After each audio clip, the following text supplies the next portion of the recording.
वर्णानामर्थसंघानां रसानां छंदसामपि मंगलानां च कर्तारो वंदे वाणी विनायको। हर विद्यालय का ये कर्तव्य है कि वो विद्या आरंभ संस्कार आयोजित किया करें।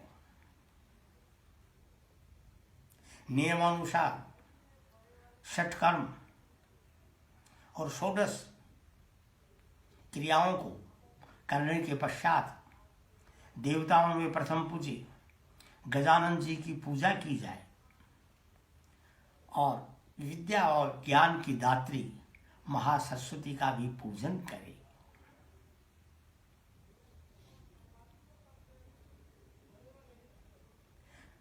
विद्यालय की शरण में आए बालक बालिका को मंगलाचरण के साथ तिलक किया जाए।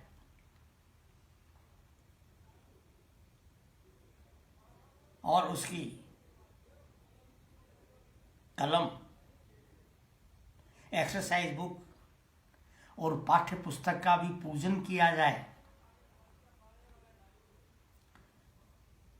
और बालक बालिका को, विद्यार्थी को उस पर माथा टिकाया जाए, जिससे कि पेन, एक्सरसाइज बुक और पाठ्य पुस्तक के प्रति उसका महत्वपूर्ण और महिमा का ज्ञान हो।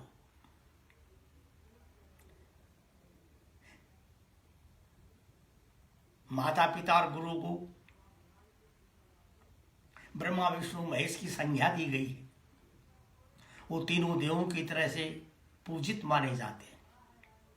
विद्यालय के आचार्य का फर्ज है कि वो बालक को मंगलाचरण के साथ तिलक करे, बालिका के बाएं हाथ में कलावा बांधे, बालक विद्यार्थी के दाहिने हाथ में कलावा बांधे और उन्हें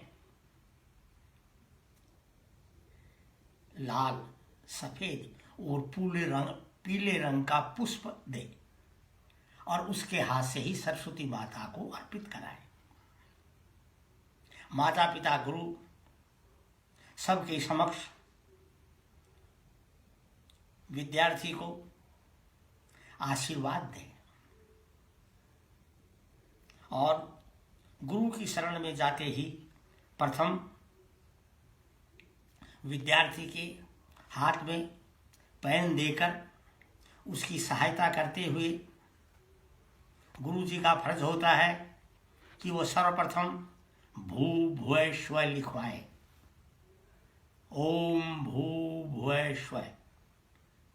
ओंकार का अर्थ होता है, ओंकार परमात्मा का सर्वश्रेष्ठ नाम है।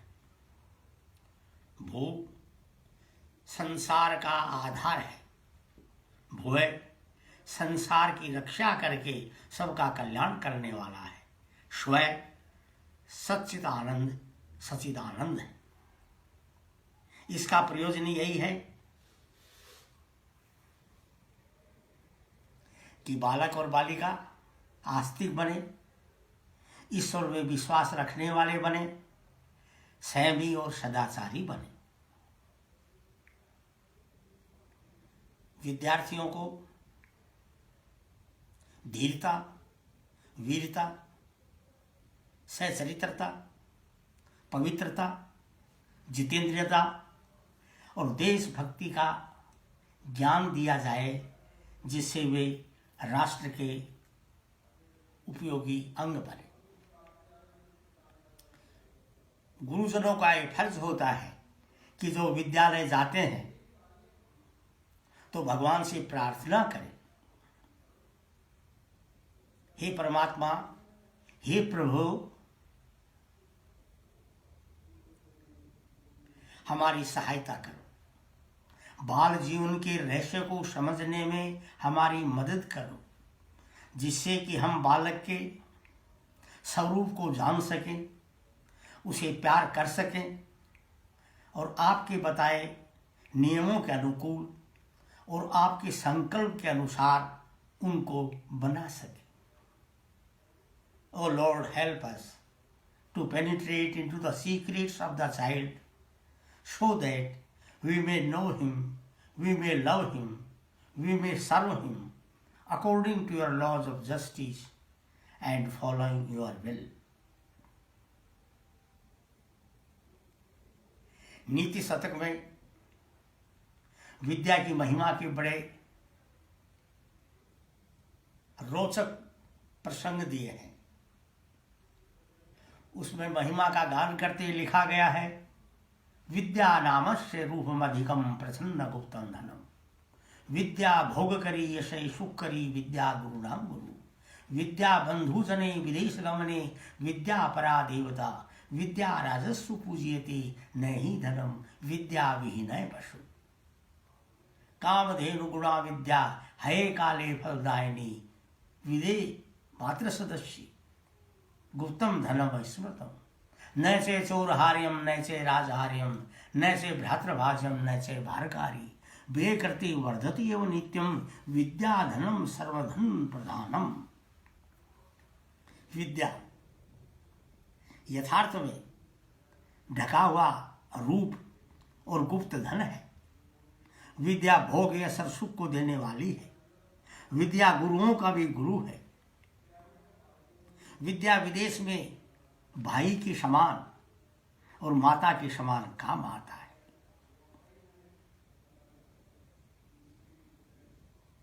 प्रशासन में विद्या ही की पूजा होती है, धन की नहीं। इसलिए विद्या धन सब धनों में श्रेष्ठ होता है। विद्या कामधेनु के समान है, इसमें अकाल नहीं पड़ता है। ये विद्या गुप्त धन समझी गई है। विदेश में वो माता की सदा सहायता करती है। न विद्या को चोर चुरा सकता है, न छीन सकता है, न भाई बटा सकता है, न राज्य ही छीन सकता है, न ये भीग सकता है, न ये जल सकता है। और सबसे बड़ी बात तो यह है, विशेषता यह है कि इस विद्या रूपी धन को जितना आप खर्च करेंगे उतना ये बढ़ता जाएगा। इसलिए विद्या धन सब धनों में श्रेष्ठ होता है। इसे विद्या अर्जन करो। विद्या और ज्ञान प्राप्त करने के लिए भरसक प्रयत्न करो। ऋते ज्ञानान मुक्ति, ज्ञान के बिना मुक्ति नहीं है। विद्या धन सब धनों में सर्वश्रेष्ठ होता है।